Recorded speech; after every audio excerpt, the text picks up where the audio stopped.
You are listening to Mohaladitwe FM, your friend of all time. Your friend of all time.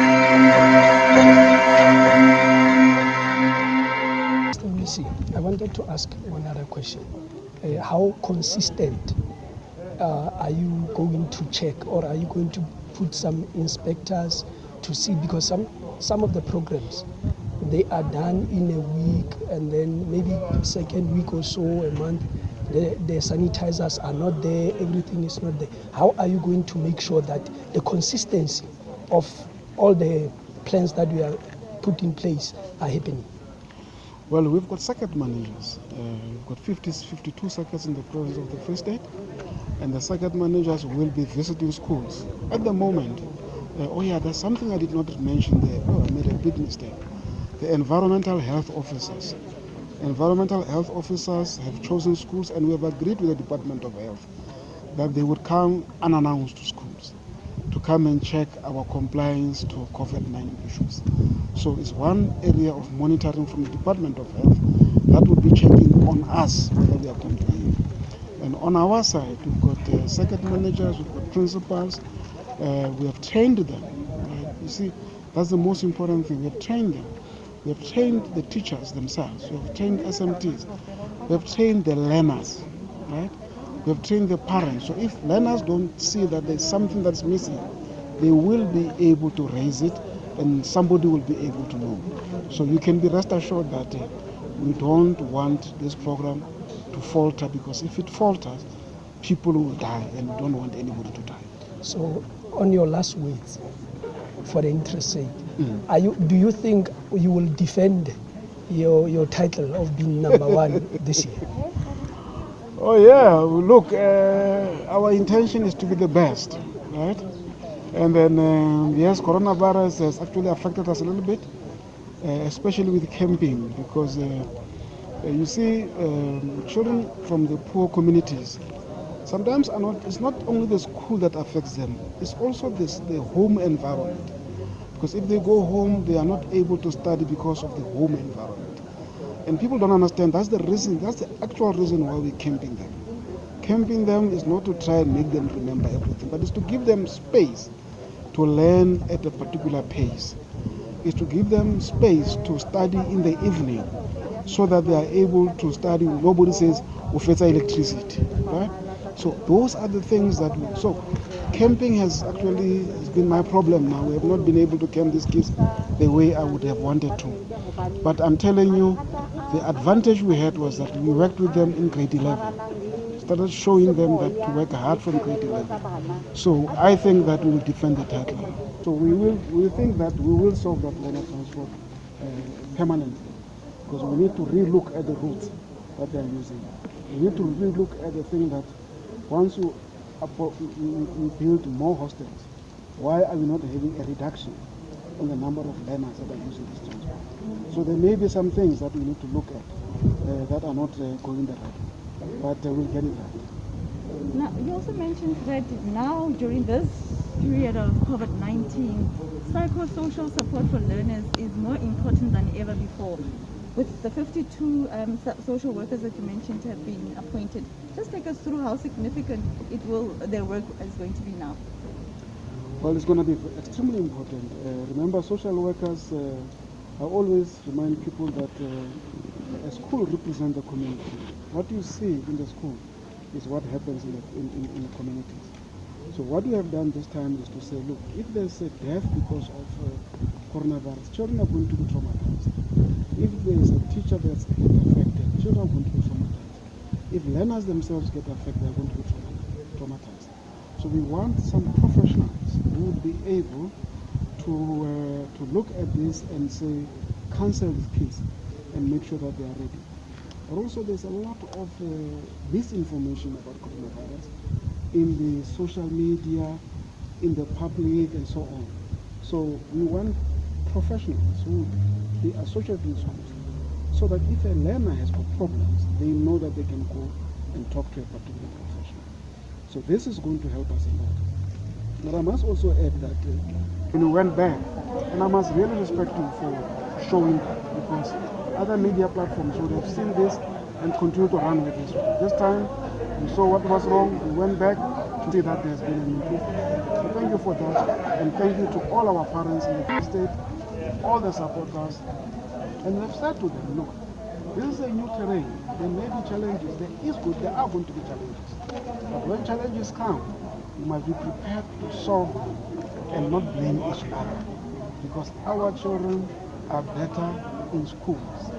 I still believe our children are safer in school. Children will be tested in the morning when they arrive at school. Children will be tested before they go home. Children will be given food. Children will be screened. So that whole process is not happening now when the children are not at school.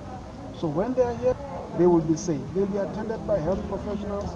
We have heard that we have linked our schools to health centers, to professional nurses, to social workers, and all those services will be there to support our learners who are the national asset of South Africa. And therefore, no MEC, no minister wants a child to die in school. No one. I don't want a child to die in school. We want them to be safe. But at the same time, we know that they are safer in school compared to where they were. Estimated cost. That will be very difficult for me to give you a figure. But I can just tell you that we've got a budget of more than 600 million rands that is focusing on infrastructure, right? I'm sure a percentage of that, about 10% of that, is focused on maintenance. So if you look at that, you can see about 60 million rands that we'll be spending roughly around the schools. But we want to use this opportunity also to do things that we have not been able to do. To go to schools where there's been bad toilets and really deal with them decisively, right? To go to school where there was no electricity and solve that electricity problem for longer. To go to schools where there were maybe small pit latrine and be able to solve that. I mean, here in Makgoe, for example, you've got a school such as Makgoe, you've got a school such as Unity. Big numbers, huge numbers. And then we have built a school, Kalab Motsabi, in Kalab Motsabi section. We want to use that school to relieve some of those schools. So we are looking for permanent solutions to some of the problems that we have had. And we want to use this period to address those permanent solutions. We have even been approaching the municipality to say we want to build another school, we call it Matla 2 for now, next to Matla. So that now the children there you can't have more than 2,000 learners in one school. It means they need another school. So we are going to do that. So we are going to use this opportunity to push our own infrastructure program, to go out of our way to identify partners, infrastructure partners, to help us to resolve some of these issues. That is my aim. I want to make sure that we resolve as many problems as possible using this period of COVID-19. Lastly, despite the two schools that were not reopened by Monday, would you say in general the reopening was successful in the Free State? Extremely successful. I think we went very, very well.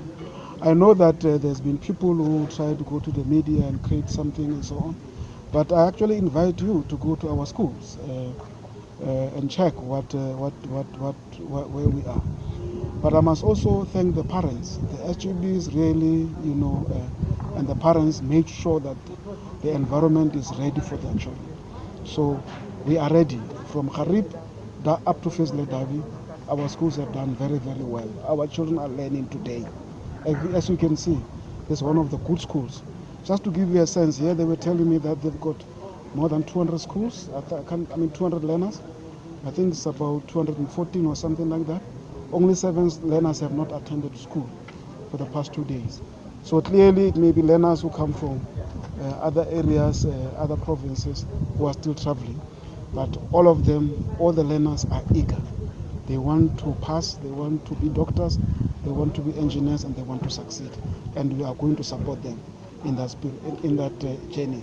Ntate ga leboha tsa sala mabane tsamaile hantle haholo re thabile dikolo di butswe matitjhere a ile sekolong bana ba ile dikolong batswadi ba rona ba di-SGB ba ile ba lo checka hore ntho e tsamaya hantle re kgotsofetse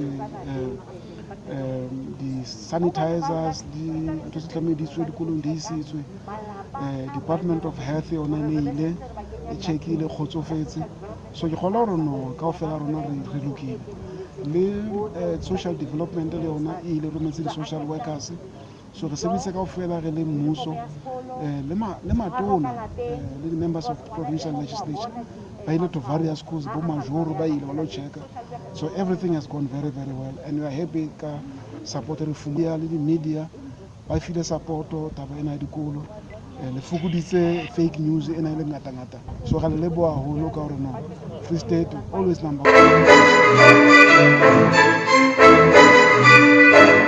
Mametse Mohaladitwe FM, motswalle wa hao wa ka dinako tsohle.